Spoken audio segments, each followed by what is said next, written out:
Y ahora sí, os pido que recibáis con un fuerte aplauso a Encarna Sánchez y Daniel Rodés.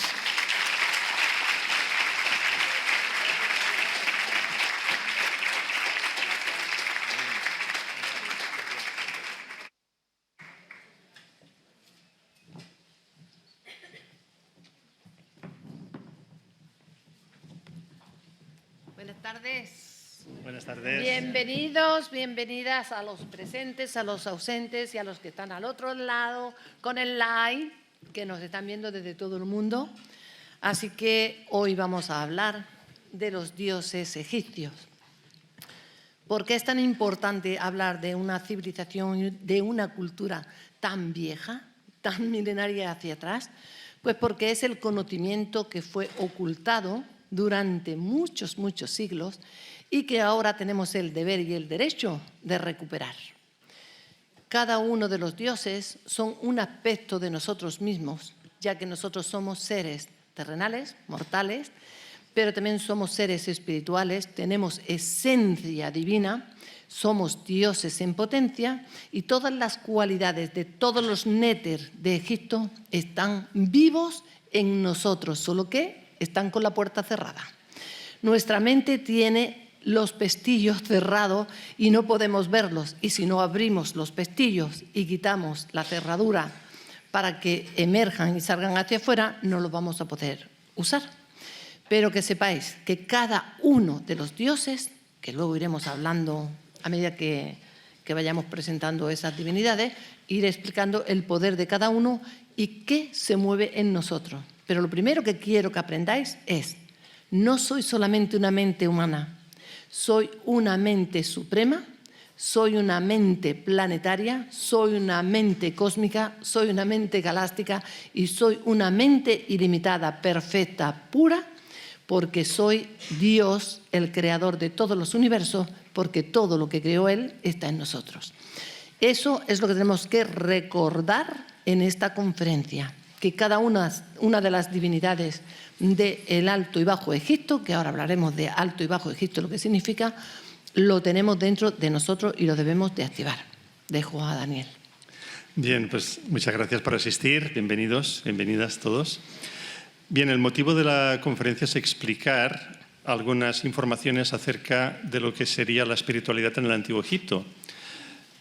A través de los diversos viajes que nosotros hemos realizado al país de los faraones como guías de grupos y a través de todas nuestras investigaciones, nos fuimos dando cuenta que, por ejemplo, toda la información que proporcionan los guías oficiales en Egipto se ciñe únicamente a aspectos históricos o a aspectos que podríamos decir más bien superficiales, pero desconociendo la profundidad simbólica. En Egipto no podemos entender nada sin recurrir al símbolo. Es decir, todo, desde lo más pequeño hasta lo más grande, se relaciona con el símbolo. El símbolo es algo que muestra una realidad en diferentes niveles dimensionales. Es decir, un mismo símbolo, un mismo elemento, nos puede hablar de algo tan simple como el agua, pero también nos puede hablar del nacimiento o nos puede hablar también de una especie de bautismo o iniciación espiritual. Por lo cual el estudio de la simbología en el Antiguo Egipto nos lleva precisamente a descubrir qué es lo que se esconde detrás de todo lo que aparentemente es un politeísmo.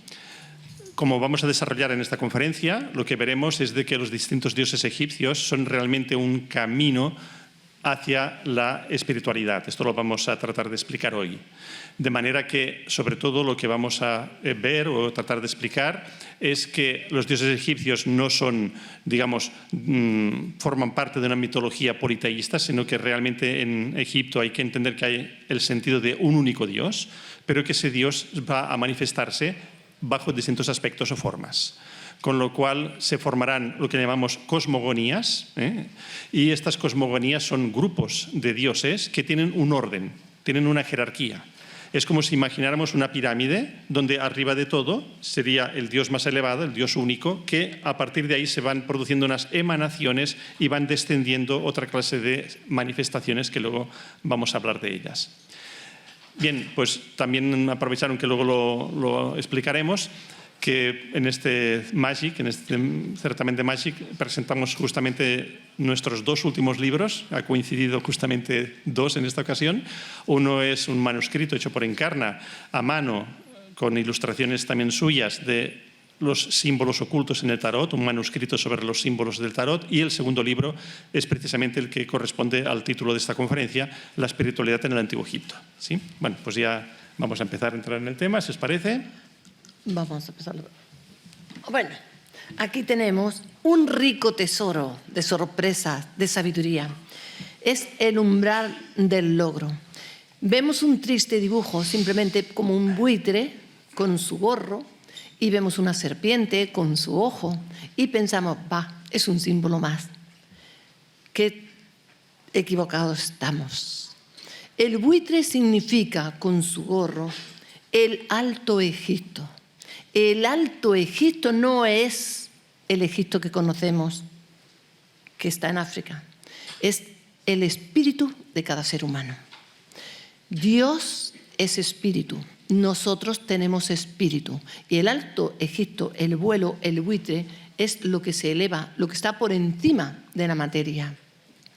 Y a eso se le llama el Nesbet. Y el Uaj de Uajjet, que es el Bajo Egipto, no es nada más y nada menos que la energía de nuestra alma más baja, la primitiva, la reptiliana, la que se arrastra, la que tiene que descubrir la sabiduría y subir y ascender como lo haría la Kundalini. Para los que habéis hecho yoga os sonará bastante claro que es la Kundalini. Pero ahí hay un misterio importantísimo. El Alto Egipto es que el espíritu permite abrir el ojo de Horus. ¿Qué creéis que es el ojo de Horus? ¿Un halcón? ¿Un simple dibujo? Es la conciencia despierta, el despertar de la conciencia. Pero observad que está el ojo entre medias de la serpiente y del halcón. ¿Qué significa eso? Pues muy sencillo, porque el secreto que oculta este símbolo no nos lo han querido contar ni revelar nunca. Todos nosotros tenemos un espíritu que hemos de levantar las manos para alcanzarlo, porque el corazón y las manos son la proyección del corazón. Cuando asciende hacia arriba, estás conectando con tu propia esencia, con tu espíritu. Y como estamos ligados a un campo divino, donde estamos todos conectados, al conectarnos nosotros, al pensar, al pronunciar un mantra, se generan oleadas y oleadas y oleadas de energía que permiten que ese aceite Cristos, que está justamente por encima del tercer ojo, porque se dice que es el ojo izquierdo de Horus y el ojo derecho de Horus. Y la gente se cree que es el ojo izquierdo del cerebro y el ojo derecho. No. Los dos hemisferios se juntan para descubrir el tercer ojo y el ojo del aceite de Cristos. El aceite de Cristos es una energía, es una sustancia que va segregando y va cayendo, por eso tiene una lágrima que le corre el ojo, y va bajando hasta nuestro plexo solar. Curiosamente está en el mismo centro, por eso el ojo de oro está en el centro de los dos, porque es nuestro plexo solar donde se encuentra la semilla. Si no hubiera la semilla de vida divina implantada por Dios en cada ser humano, no tendríamos vida. No podría, ningún médico puede tomar un espermatozoide y puede tomar un óvulo y darle vida si no está la presencia de la semilla de Dios. Eso que se llama yo soy. Entonces, si cuento esto es porque cuando ese aceite llega al plexo solar, la semilla brota. Con ese aceite crece, se desenvuelve y va hasta abajo, hasta el final del río Nilo, que es donde llega el mar muerto, que es el coxis. Y ahí se juntan Ida, Pingala y Kundalini y suben hacia arriba a una velocidad impresionante. Suben por el cerebelo y pasan al tercer ojo. Eso es el ojo de Horus despierto. Ese es el halcón despierto. Y ese es el Egipto. Egipto es esclavitud, es lo que nos tiene esclavos. El Egipto inferior o Bajo Egipto es lo que llamaríamos la muerte, porque nos lleva a la muerte si no le damos vida. Pero si activamos con el espíritu la vida, eso crece, se junta y ya deja de ser el Bajo Egipto. Ya no es ni bajo ni alto, sino unidad. Y en esa unidad es el trabajo de la conciencia que debemos de despertar, es el eje del mundo, el modelo cósmico que todo el mundo tiene que conocer. Así que los egipcios lo enseñaban porque tenían mucho más adelanto espiritual que nosotros. Nosotros estamos muy atrasados, perdimos el conocimiento, nos olvidamos de quiénes éramos y hemos de recuperarlo. Entonces, ese dibujo es lo que nos está marcando. No es simplemente un dibujo. Cuando lo colgamos como un amuleto nos trae buena suerte. ¿Por qué? Pues porque nos está recordando a nuestro ser, a nuestra esencia, que tiene conciencia de quién es y de lo que hizo y de lo que tiene que hacer, lo sabe y se pone feliz y te protege. Lo importante es que sepamos que el Alto y Bajo Egipto no es nada más y nada menos que un trabajo interno con nuestro aceite Cristos y cristificarnos y despertar al Horus. Se dice que Isis y Horus tuvieron un hijo. Lo contaré después porque veo que quiere ya ir a hablar. Pero bueno, para que os quede claro, ¿os ha quedado claro qué es el Alto Egipto y el Bajo Egipto y lo que es el Horus? ¿Sí? ¿Qué es el halcón? ¿Sí? A ver, ¿quién ha entendido qué es el vuelo del halcón? ¿Alguien? ¿Sí? Significa elevar la conciencia, subir el nivel. Estamos muy abajo y tenemos que subir, ¿vale? Dejo aquí al... Bueno, sí, solamente respecto a la diapositiva que estáis contemplando aquí, solamente hacer esta correspondencia para ver que los símbolos muchas veces son comunes a distintas tradiciones y a distintos lugares, con lo cual se puede hacer también una comparativa entre esa relación entre el ave que vuela, que está en el cielo, y la serpiente que se arrastra por la tierra, por ejemplo, con el escudo de México, que está formado por un águila que está en un nopal y con una serpiente que tiene atrapada. Pero también con el caduceo de Mercurio, que son unas serpientes que se enroscan alrededor de una vara y al final, arriba, tenemos unas alas abiertas.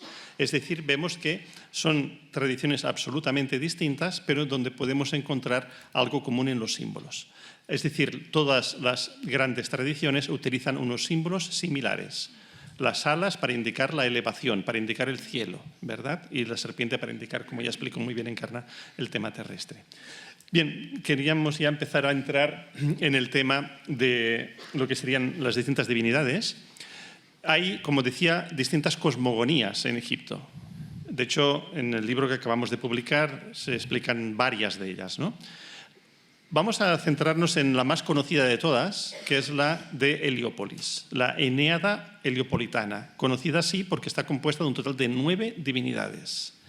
Estas 9 divinidades están estructuradas siguiendo un orden muy preciso. Parten de una divinidad llamada Atum. Atum después también se identificó con Ra, llamándose Atum-Ra. Pero este dios Atum es primero de todo considerado un ser andrógino. Es el primer creador de todos, el dios más profundo, el más elevado. Y se dice es un andrógino. Entonces, claro, ellos se planteaban, bien, entonces, si él es el primero, ¿a él quién lo creó? Entonces, la respuesta a esta paradoja es que como era andrógino, él se generó a sí mismo. Bien, de esta figura de Atum él tiene 2 hijos, llamados Shu y Tefnut, pero estos hijos son gemelos. Sabemos que los gemelos son 2 seres diferentes, pero son muy parecidos, enormemente parecidos. De Shu y Tefnut surgen a su vez otros 2 hijos, que son los que tenéis aquí, que son Geb y Nut. Precisamente, lo tenéis ahí en la imagen, hay 3 personajes. El que está en medio es precisamente Shu, es decir, era el padre, ¿no? El padre suyo. Entonces, Nut es el cielo, la bóveda celeste, representada por un cuerpo femenino arqueado, y Geb es el dios de la tierra, representado con las piernas cruzadas y recostado en el suelo. Es decir, hemos visto primero el andrógino, después hemos visto los gemelos, y ahora estamos viendo una cierta ya separación. Es decir, el cielo y la tierra se separan. Esto la Biblia lo explica de forma mucho más resumida, diciendo, en el principio Dios creó los cielos y la tierra. Esto era la explicación. Pero la explicación que nos viene de Egipto es, bien, efectivamente, la primera separación se produce ahí, entre el cielo y la tierra, entre Nut y Geb. Bien, de esta pareja, de esta pareja, Geb y Nut, van a surgir 4 hijos, que serán hermanos a su vez: Osiris, Isis, Set y Neftis. La historia, que es muy conocida de Egipto, acerca de que Osiris y Set, que eran hermanos. Set, por envidia, mató a su hermano Osiris, y entonces Isis, que era la esposa de Osiris, trató de recomponer todos los pedazos, etc. Bueno, esto es otro tema. La cuestión aquí que queremos resaltar es que si nos fijamos cómo ha ido evolucionando esa serie de divinidades, si os fijáis, estamos hablando de un proceso en el que partimos de una unidad, de un único individuo andrógino, y terminamos con una pluralidad donde además se nos anuncia una separación. Separación que termina de forma, podríamos decir, dramática con el asesinato de Osiris a cargo de su hermano Set. Es la mayor fractura, la mayor división que puede darse. Es decir, cuando esto lo aplicamos al alma humana, podemos entender que cada una de estas divinidades representa un proceso de la emanación del alma desde que surgió de la unidad hasta que entra en el mundo dual de la manifestación. Es un proceso en el cual, podríamos decir, nos vamos alejando cada vez más de ese origen y terminamos en este mundo donde hay la muerte de Osiris, hay la guerra, hay la destrucción, etcétera, etcétera. Bien, podemos entender que ese proceso es un proceso que es doble, que puede ser también un proceso de recuperar o regresar a ese estado original. Es decir, que desde ese estado, podríamos decir, de absoluta división, que podemos identificar también como el egoísmo, donde la persona solo mira por sí misma, no le importan los demás, se siente absolutamente separado del resto. A medida que la conciencia va evolucionando, como decía, encarna la conciencia de Horus, la conciencia solar de Horus, va adquiriendo comprensión, el alma va adquiriendo comprensión de la vida y entonces va entrando en un estado de reunir todo eso que se había fragmentado. Si empezamos a subir por esa serie de divinidades, llegaremos a un momento en el que iremos acercando el cielo y la tierra. Después pasaremos a la etapa de los gemelos y después pasaremos al andrógino. Como todos sabéis, o supongo la mayoría de vosotros sabéis, nosotros trabajamos ante todo el tarot, ¿no? Y especialmente el tarot de Marsella, y nos causa bastante sorpresa también observar que en el tarot sigue básicamente también ese proceso. Es decir, salir de la unidad hacia el mundo y regresar del mundo hacia esa unidad. La carta del tarot que identificamos con la idea de la totalidad o la idea de la unidad sería el mundo. Es la carta que representa el espíritu en sí misma. Pero si tiramos para atrás, nos encontramos después la carta 19, que es el sol, donde están justamente los gemelos. Si seguimos para atrás, pues nos encontramos el cielo y la tierra, la estrella y el emperador, por ejemplo. Nos encontramos dos parejas, igual que las dos parejas de dioses egipcios, Osiris y Isis, Neftis e Isis. Y resulta que aquí tenemos también un papa, una papisa, un emperador, una emperatriz. Es decir, son dos parejas que están juntas, porque son los números 2, 3, 4, 5. Entonces, ¿qué ocurre aquí? Aquí podemos entender que, claro, si nosotros miramos entonces el tarot desde los primeros números hasta los últimos, efectivamente iremos viendo cómo vamos a llegar finalmente a encontrar una comunión, una unión con el cielo, llegaremos a los gemelos, que es el sol, y finalmente llegaremos de nuevo a la unidad. Es exactamente la misma idea que podíamos encontrar en la Eneada helipolitana. Es decir, la idea de que hace falta una serie de procesos. Vamos a ver esto cómo se podría ir plasmando. Evidentemente, el camino nos va a mostrar que hay necesidad de reunir, de unir esa alma en el sentido de considerar y empezar a comprender que los seres humanos son hermanos entre sí. Y llegando a un punto en el que todo es uno, todos formamos parte de una misma unidad. Cuando llegamos a ese estado de conciencia, llegamos a la iluminación, porque nos damos cuenta de que no vivimos separados del resto, sino que todos formamos parte de lo mismo, de la misma unidad. Bueno, vamos a... Creo que... Aquí. ¿Qué quieres hablar aquí? Bueno, vamos a centrarnos un poco. Estamos unidos a un campo morfogenético, por lo tanto todos estamos ligados. Aunque creamos que estamos separados, no hay nadie que esté separado. Todos, absolutamente, todos estamos unidos. Entonces, Lemar representa el espíritu que sale de la esencia creadora de ese supercosmos que baja a vivir experiencias al mundo y lleva su mochila porque quiere ir viviendo experiencias y quiere crear humano. Y hay mundos de creadores que son fantásticos, que pueden crear vida. No solamente Dios crea vida, el espíritu Shekinah crea vida, la Isis crea vida. Por eso la Isis se dice que engendró con Osiris sin pene, porque se quedó sin pene, recuperó todos los trozos del cuerpo de Osiris, excepto su pene. ¿Sabéis la historia o no? ¿Sí? ¿No? Bueno, pues cuando se descuartizó, que todo esto es una simbología, porque el descuartizamiento no es nada más y nada menos que la fragmentación del alma. El alma, para vivir experiencias, necesita tener muchos cuerpos y se va fragmentando, pero al final tiene la Isis, la Shekinah, la creadora de creadores, que unificarlo, reconciliarlo para ir al alma total, al alma de unidad. Entonces, cuando consigue tener la unión de todas las partes del cuerpo fragmentado, engendra a su hijo Horus sin pene, como María engendró a Jesús sin José. Es decir, que el Espíritu Santo es una energía creadora que en nuestra ignorancia desconocemos cómo funciona, y como no lo conocemos, decimos, eso es una tontería, eso es obra del Espíritu Santo, por riéndonos de que eso no es posible. Pero no es posible para nuestra lógica, para nuestra falta de conocimiento. Pero hay mundos, y nosotros llegaremos a esos mundos, donde seremos creadores de vida, creadores de células vivientes, no aquí en la Tierra, con la inteligencia artificial que están creando robots y todo este tipo de cosas. No, no, no. Hablamos de cosas creadoras de vida, de esencia.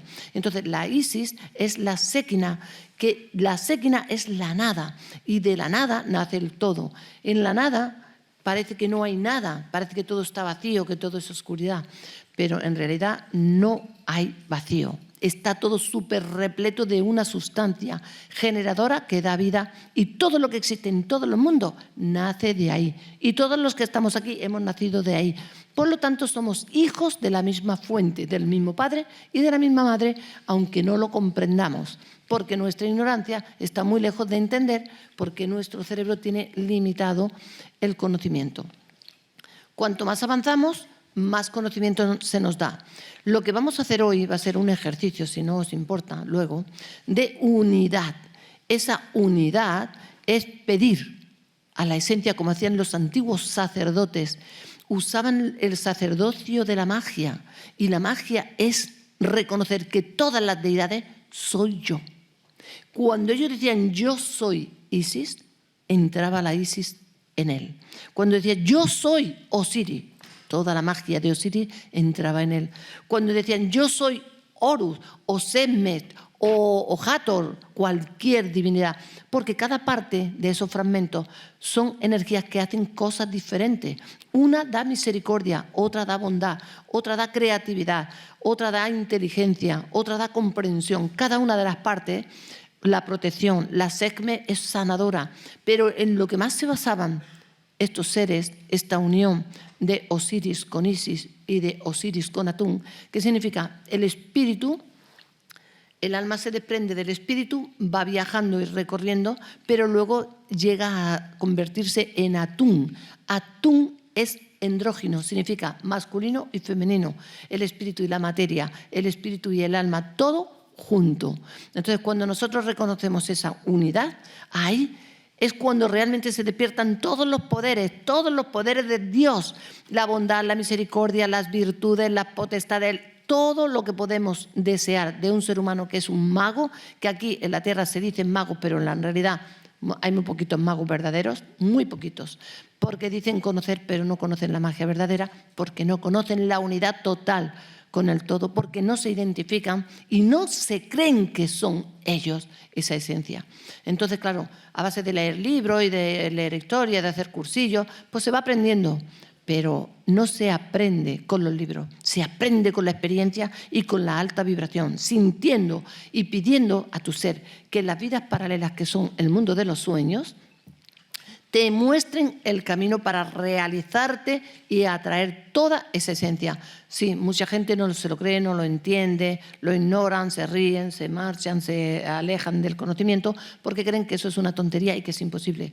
Es real, es cierto. Y toda la persona que lo practica realmente de corazón funciona.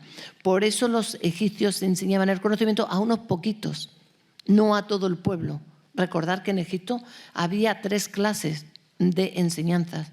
Estaba la enseñanza de los que no conocían nada, entonces como aquí cuando vas a la iglesia que te dice el cura, pero no te explica lo que significa la Eucaristía, ¿no? Van los normalillos que no comprenden más. Luego están los que son un poquito más avanzados y luego ya los que se querían meter y dedicarse a ser sacerdotes magos.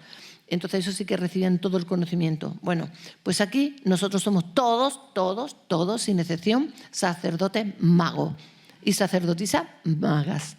Y hoy vamos a conectarnos, pero vamos a hacer luego un ejercicio. No sé si querrá Daniel explicar antes, pero que sepáis que Osiris es el dios que nos vino a enseñar las matemáticas, la geometría, todo lo que es la geometría sagrada, lo que es el que la muerte no existe, porque él murió y resucitó. Vino a mostrarnos el camino de la resurrección. Pero no estamos hablando de resucitar un cuerpo físico, estamos hablando de resucitar a tu divina presencia, a todas tus cualidades, a todas tus divinidades, a todos los aspectos que tiene Dios. Recordar cómo es la Virgen, misericordiosa, cariñosa. Cómo es la Isis, misericordiosa, cariñosa, generosa, dadora de vida, engendradora, da salud. ¿Por qué? Porque purifica. Y si purifica, significa que todo lo que te está impidiendo tener vida va a resurgir de tu interior. Pero tienes que estar en un estado de pureza interior. Y esa es la Isis, ¿vale? Así que luego iremos diciendo Osiris, Isis y Atún, porque son las 3 partes. El Osiris es la demostración de que la muerte no existe, que existe la resurrección. La Isis es que se puede engendrar vida cuando tienes sabiduría. Y el Atún es cuando unificas las 2 fuerzas. Ya no existe ni negativo, ni positivo, ni bueno, ni malo, sino que todo es uno, pero todo el potencial de todo el cosmos está en mí. Y yo me fundo con él y me lo creo. ¿Sí? Esta es la enseñanza que nos dan los egipcios. No creéis que es otra cosa. Todo lo que diga que es que pasó, que vino, que si el faraón, que si la faraona, ¿qué creéis que es el faraón? El faraón es vuestro plexo solar, que tiene que controlar a la serpiente, a la kundalini, para que emerja de dentro, suba, ida, pingala, kundalini, con el aceite Cristos y cristificarte. Ese es el secreto. Bueno, sí, hablando aquí de la figura de Osiris, el dios Osiris, los egipcios identificaron a Osiris con la constelación de Orión. Y es algo que llama mucho la atención cuando haces el crucero por el río Nilo. Es algo mágico realmente. Como sabéis, Egipto es un país que tiene un río, el río Nilo, que tiene una particularidad y es que circula de sur a norte. Nace en el centro de África, en las fuentes del Nilo, y luego va dirigiéndose hacia el norte hasta desembocar en el mar Mediterráneo, ¿no? En el delta. Bien, entonces cuando uno está en el crucero, en el río Nilo, uno mira hacia ese sur y se encuentra que justamente en esa zona se ve la constelación de Orión. Aparece justamente ahí encima del río. Con lo cual, para los antiguos egipcios fue fácil identificar el origen de la vida, porque claro, de ahí viene el agua, de ahí viene la vida. Pero los egipcios en esa época ignoraban de dónde venía el agua, no se conocían las fuentes del Nilo, por lo cual era un misterio. Lo identificaron así pues con la figura del dios Osiris, un dios que muere y resucita, en la idea de que la vida, Osiris representaba la vida venía justamente de ahí. ¿De dónde viene el río? Aguas arriba del río. En cambio, cuando miraban hacia el otro lado, lo que ocurría es que se daban cuenta que el río moría literalmente al desembocar en el mar. Por esto ellos consideraban de que esa parte, el norte, era donde vivía un monstruo llamado Amit, la devoradora, que tenía su papel en la psicostasia, en el juicio del peso de las almas. Bien, aquí podéis ver en esta imagen, esto es el fruto de trabajos de arqueólogos simbolistas, como Schwaller de Lubitsch y otros, que descubrieron que en la gran pirámide de Gizeh, la pirámide de Keops, existían unos corredores, mal llamados corredores de ventilación, que más bien son como observatorios. Esos corredores descubrieron que estaban unos orientados hacia la constelación de Orión y otros orientados hacia lo que era el polo norte de la época, que en esa época estaba en lo que se llama la constelación del Dragón, una estrella llamada Tuban. Entonces, ¿qué ocurre? En el momento en que el alma pasaba por el momento de la muerte, tenía que saber elegir el camino. Si iba hacia Orión, se encontraría con la vida. Si iba hacia el polo norte, se encontraría con la muerte. Es algo muy simple. Es decir, para los egipcios el sur era la vida, el norte era la muerte, porque era lo que marcaba el río. Es decir, que realmente los símbolos salen de algo muy simple, de algo muy sencillo, pero después se van cargando de toda una serie de informaciones, ¿no?, añadidas. Bien, entonces, para ir ya centrándonos en este tema, como dice Encarna, vamos a hacer después, ahora dentro de un poquito, un ejercicio donde vamos a tratar, salvando las distancias, lógicamente, de practicar lo que hacían los sacerdotes egipcios. Al respecto, tengo que explicar lo siguiente. Es muy conocido el hecho de que los sacerdotes funerarios se colocaban una máscara de Anubis, que es el dios de la muerte, el dios chacal, cuando tenían que embalsamar a un difunto. Y entonces ellos lo que hacían es de que encarnaban a la figura de Anubis en sí mismos para dirigir esos procesos de embalsamamiento. Esto es muy conocido.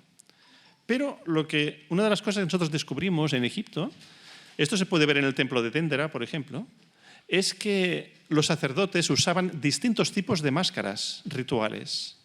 No solo la de Anubis, sino también la de otras divinidades. Y esto entonces nos abre una percepción que es la que todo el mundo conoce, que explican los distintos pasajes del libro de los muertos, como el papiro de Ani, por ejemplo. En el papiro de Ani y en el papiro de Turín y en otros, se dice una especie de letanía que el difunto recita en el momento de la muerte. Y entonces hay muchos, es bastante largo esto, ¿no? Pero hay distintos pasajes donde, por ejemplo, en un determinado pasaje dice: yo soy Ra, me adentro en el Duat. O en otro momento, yo soy Osiris. Va diciendo frases de estas, ¿no? Yo soy Amón o yo soy Atum. Y todo eso está escrito, ¿sí? Lo que no se sabe habitualmente es de que al pronunciar estas frases, el sacerdote que sustituye al difunto en el ritual correspondiente se colocaba la máscara de ese dios en particular. Es decir, cuando yo digo yo soy Osiris, me coloco la máscara de Osiris, me identifico con él. Y hoy en día, como todos sabéis, se habla mucho de el yo soy, ¿sí? Es lo mismo. En realidad, es lo mismo. Cuando una persona está afirmando yo soy, es decir, se identifica con la divinidad, es lo mismo que hacían los antiguos sacerdotes egipcios, identificarse con la divinidad. Claro, aquí no tenemos máscaras, pero vamos a utilizar la imaginación, ¿sí?, para hacer esto. Bien, para terminar esta explicación, quería poner esta diapositiva, porque creo que es algo también bien interesante, que la mitología egipcia dice lo siguiente: llegará un día en que terminará el mundo. Cuando termine el mundo, todos los dioses desaparecerán y solo quedarán Osiris y Atum. Es decir, que Osiris regresará a Atum. Fijaros lo que significa esto. Esto lo que está diciendo es de que en el momento en que el alma va a terminar su proceso de evolución y regresará a la unidad, ya no necesita ningún tipo de manifestación más. Ese alma encarnada por Osiris regresa a la unidad y se junta con Atum. Es la unidad. Nosotros que trabajamos con el tarot, pues nos llama mucho la atención esto, porque claro, tenemos una carta que la vimos antes, que era el loco, el Lemat, que asociamos a la constelación de Orión, justamente. Tiene que ver con también la historia mitológica griega de Orión, pero esto, bueno, sería otro tema, y evidentemente con Osiris. Resulta que, claro, si Lemat en el tarot representa a Osiris, Atum estaría representado por la carta del mundo, y justamente Lemat y el mundo es precisamente la unión de ese camino, es decir, el propio camino. El Lemat es el loco del tarot, ¿verdad? Ahora bien, aunque ahora esto no venga un poco a relación, porque es otra historia, otro tema totalmente diferente, pero sí quería aquí citar la idea de que muchas tradiciones nos hablan de ese camino. El camino que hemos dicho hoy como título de la conferencia, el camino de la espiritualidad. Los dioses egipcios como camino espiritual. Realmente el camino espiritual lo encontramos en todas las tradiciones. Por ejemplo, una de ellas es el Santo Grial, la leyenda del Santo Grial. ¿Qué ocurre con estas dos cartas en concreto y su relación con el Santo Grial? La historia del Santo Grial está centrada en un personaje llamado Parsifal. La ópera Parsifal de Richard Wagner nos dice en su libreto, en el texto, varias veces el significado de Parsifal. Entonces dice, Parsifal significa fal parsi, loco puro, porque fal, como en inglés es full, ¿no? Es loco, fal parsi es loco puro. Esta es la definición. Bien, cuando nosotros miramos qué ocurre con el tarot, nos damos cuenta que la carta del mundo, Le Monde, es un término que tiene otro significado, más allá del mundo, la tierra, el universo, puesto que es el término opuesto a inmundo. Inmundo significa sucio, mientras que mundo significa puro. Por esto, a los antiguos cátaros, llamados puros, los llamaban mundinos. Entonces, cuando nosotros unimos la idea del puro con el loco puro es Parsifal. Fijaros que es exactamente la definición que hace Richard Wagner del significado de Parsifal, el rey del Grial. Es el camino del Grial. Este es solamente un pequeño paréntesis, pues para indicar que efectivamente esa relación que veíamos entre Osiris y Atum es también la misma del camino del Grial. ¿Sí? Bien, entonces como conclusión, pues Encarna lo que va a proponeros ahora es hacer este ejercicio. Vamos a hacer una especie de yo soy con algunos dioses egipcios, ¿no? Tratando de realizar esas afirmaciones, y ya tú diriges esto. Lo primero que quería comentaros es que el final del mundo no llegará nunca. Así que no tengáis miedo. El final del mundo del que habla Osiris y Atum se refiere a que el ego dejará de existir para que exista solo el espíritu, porque la conciencia humana está despertando y todas las partículas de Osiris fueron desparramadas para traer conocimiento, sabiduría, y siguen viniendo constantemente seres de la nueva humanidad para dar un cambio, un despertar de la conciencia, y el ego no tenga ya poder. Costará un poquito, pero ahora la velocidad del trabajo interior va mucho más deprisa, porque se abrió un portal multidimensional el día 20 de este mes que estamos, y las cosas se van a acelerar. Por lo tanto, al que no le guste crecer o al que no le guste entender, los egos se le van a caer por los suelos. Sí o sí vamos a crecer. Sí que vamos a subir y a regresar nuestro Atum a nuestro Osiris juntos, y vamos a estar todos unidos en un despertar de la conciencia. A eso se le llama el despertar de la conciencia de nueva humanidad.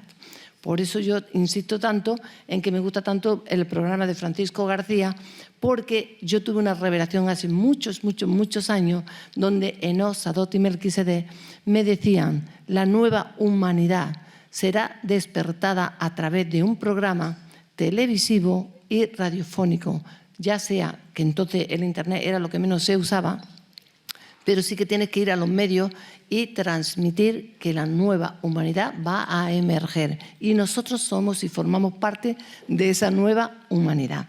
Ese es el motivo por el cual yo apoyo tanto este programa. Pero yo hablaba de esto porque quiero que sepáis que vosotros formáis parte de esa nueva humanidad. Entonces, no tengáis miedo, que el mundo no se acaba. La tierra jamás será destruida por mucha guerra, por mucha hambre y por muchas cosas que todavía, para los que inician el camino en la tierra, ahora pues tengan que continuar. Pero no estaremos dormidos, estaremos despiertos.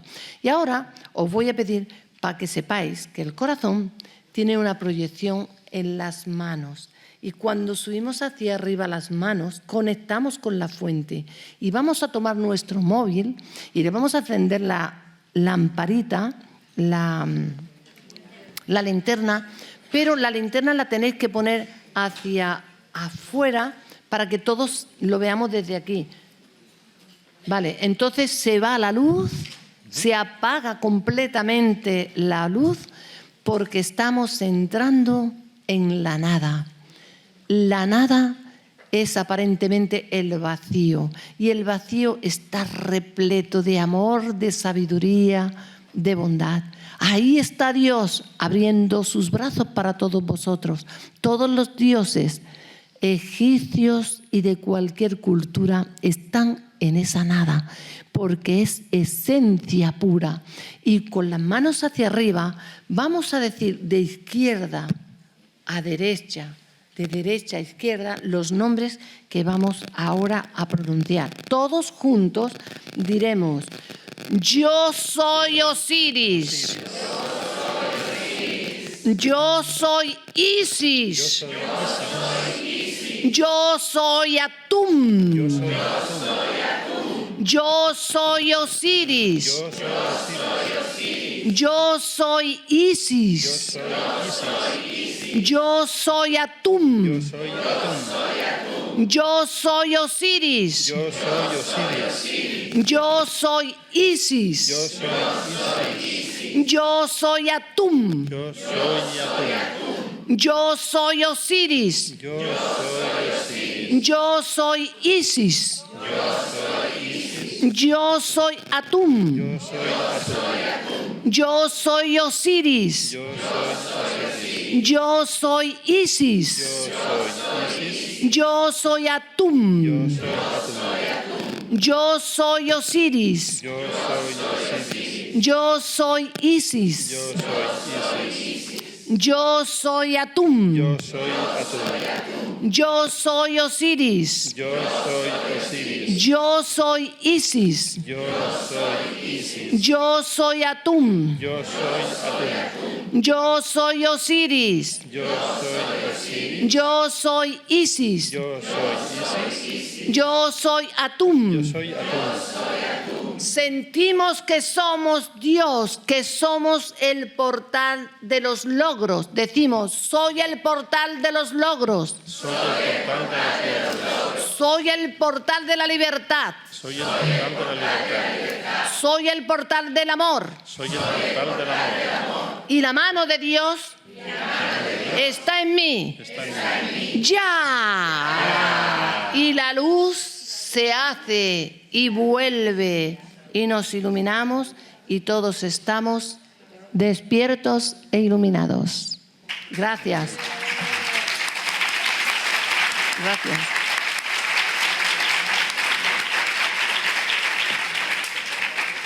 Os preguntaréis por qué he insistido en repetir: yo soy Osiris, yo soy Isis y yo soy Atum.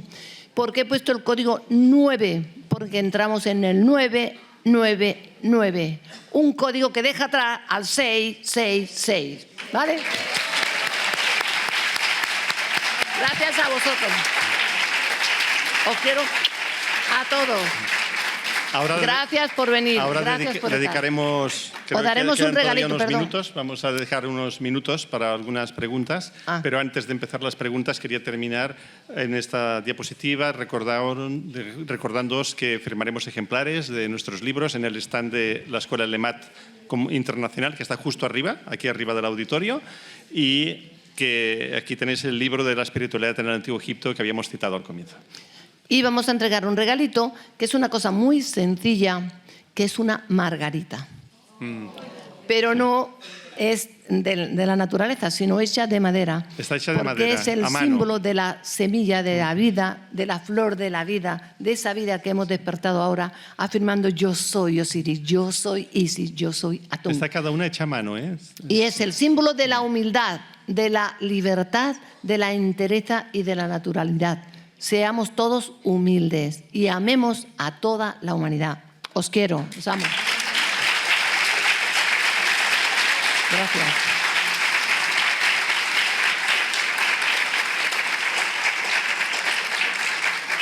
Gracias a todos y a todas. No sé si hay alguna persona que quiera preguntar algo. Nos quedan todavía unos 10 minutos. Si alguien quería realizar alguna pregunta. Adelante.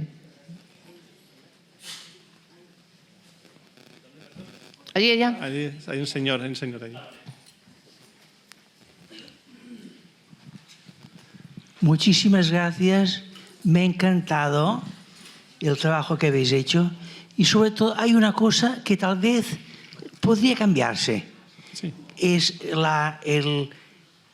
el paralelismo que hay entre las cartas del tarot y los dioses. Por ejemplo, en el primero, el mundo, perfecto. Pero el segundo, que había aquí el emperador y después había... Yo cambiaría el emperador, lo cambiaría por el diablo. Sí, sí. Gracias por tu opinión, pero hay que tener en cuenta que el diablo no es el despertar de la conciencia, sino la superación y la liberación de todos los obstáculos set. que nos han Ese es impedido. el set, ¿sabes? Claro, es la el set, envidia, es el el ego, el adversario. orgullo, la vanidad. Entonces no puede ser. Si cambia, el ojo de Horus es justamente el emperador, porque está despertando esa llamita que tenemos aquí, que tiene ese aceite, por eso lleva un compás. Es la activación del Cristos, significa Cristos. El emperador es Cristo, es la energía crística. Lo que pasa es que, claro, desde tu visión, pues tienes razón, porque tú crees que ahí estamos venciendo al diablo. Pero claro, si no tienes una conciencia despierta, no puedes vencer a tu adversario. Si no eres seguro de que tienes amor, que tienes capacidad, voluntad, dinamismo, se te presenta el diablo y te asusta, te entras en el miedo, no puedes estar con miedo. O sea, hay que superar los miedos. Y el emperador es el valiente que pone orden en el universo. Muchas gracias. Gracias. Sí, a ti. Gracias.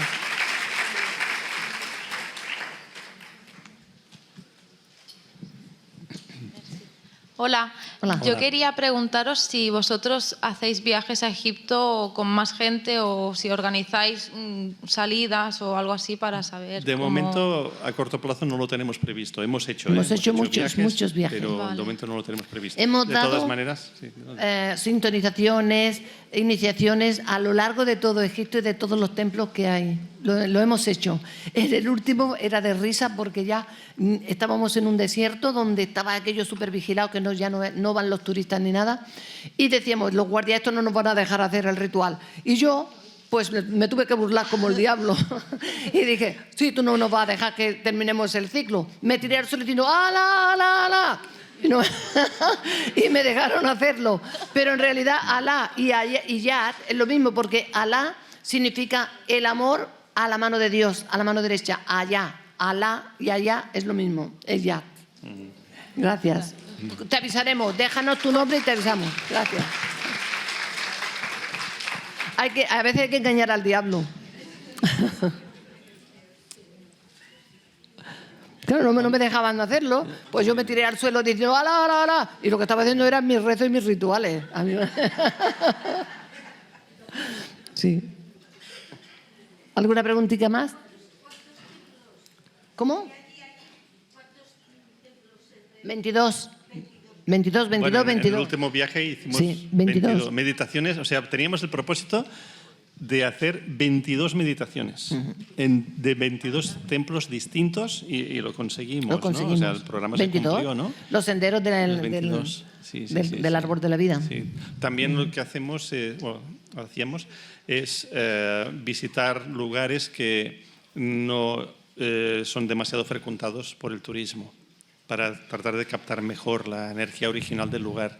La pirámide de Keops, por ejemplo, la cerraban al público durante un tiempo, media hora o 3/4 de hora, no recuerdo cuánto era, para tener acceso exclusivo de nuestro grupo. ¿Sí? Buenas tardes. Me gustaría saber quién era Horus. Horus. Horus es el... Bueno, es un momento. habla. Mira, el caso de Horus es un caso realmente notable en la mitología egipcia, porque es el único que se manifiesta de 3 formas distintas. Tenemos 3 Horus en realidad.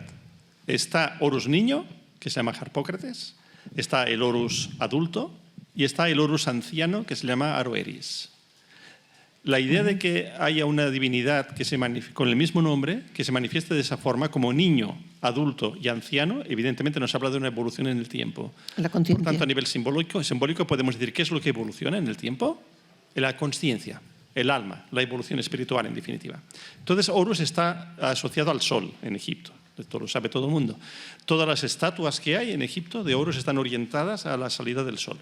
Y entonces Horus, como representación de la conciencia solar, fue identificada también por los faraones. O sea, los faraones se consideraban a sí mismos encarnaciones de Horus. Entonces diríamos que básicamente el halcón representa esa conciencia solar porque es un pájaro que puede volar en dirección al sol.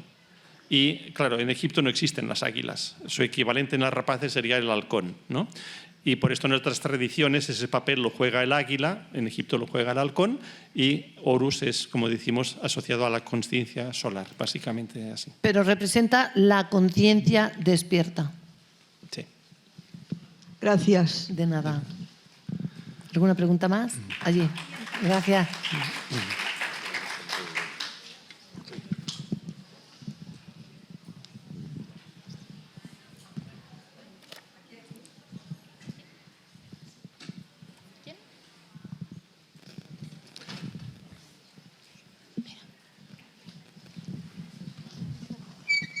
Gracias. Quiero felicitarte, que he hecho muchas meditaciones con tu voz, con el tarot de... Bueno, Gracias. he estado hace 2 semanas en Egipto y he quedado enamorada de Imhotep. ¿Cuántos nombres tiene este personaje egipcio tan maravilloso, tan sabio? Sí. Imhotep, ¿no? Imhotep, sí, Imhotep. Sí, Imhotep, pues sí. quiero saber todo de él Mira. porque he quedado prendada con Bueno, esa mira, cara. sí, te voy a recomendar Gracias. una cosa que puedes obtener mucha información sobre él. Imhotep era el sumo sacerdote, arquitecto y médico del faraón Djoser, que fue el que construyó la pirámide de Saqqara. Hay mucha información sobre Imhotep en una serie de vídeos que se metieron por la cadena colombiana Caracol hace ya muchos años y que los editó un amigo nuestro, Fernando Malcún, fue quien Sí, el investigador sí. lo realizó. Sí, por eso me enamoré y y fui. entonces, sí, Fernando lamentablemente falleció Sí. hace un año Sí. y bueno, éramos muy amigos nosotros. Entonces, en Internet, creo que en Internet es posible encontrar estos vídeos sobre Egipto y es una serie sobre el Antiguo Egipto y en ellos se habla mucho de esta figura, de Imhotep. Imhotep hay quien llega incluso a asemejarlo a la figura de Hermes Trismegistro, aunque son figuras distintas, pero fue, podríamos decir, considerado como el sumum de la sabiduría de su época. Se dice que Imhotep fue quien diseñó los planos de los templos, porque luego la gran mayoría de templos egipcios siguen un mismo patrón, y ese patrón lo creó Imhotep. Y también se considera no solamente como Hermes Trismegisto, sino que también fue el propio Enoc. Mucha gente no lo sabe, pero ¿El del fue libro de Enoc? En el libro de Enoc. Enoc, eso fue revelado hace muchos, muchos años, me lo contó, me dijo todos los papeles que él había ejecutado en la tierra, y uno de ellos fue Enoc, Hermes, Imhotep, y fue cambiando de nombre porque iba haciendo trabajos diferentes, pero el que iniciaba en la luz fue Enoc, el que inició incluso a Melquisedec, que después Melquisedec inició a Jesús. Y bueno, son uno de los 3 guías que tengo yo conmigo, que Muchísimas me gracias. iniciaron. Gracias, gracias. Gracias. Explícame bien el regalo. El que quiera el regalito tiene que pasar por el stand. Compren o no compren. Podéis coger vuestro regalo. Gracias. Gracias. Gracias, Encarna. Gracias, Daniel, por esta estupenda conferencia siempre.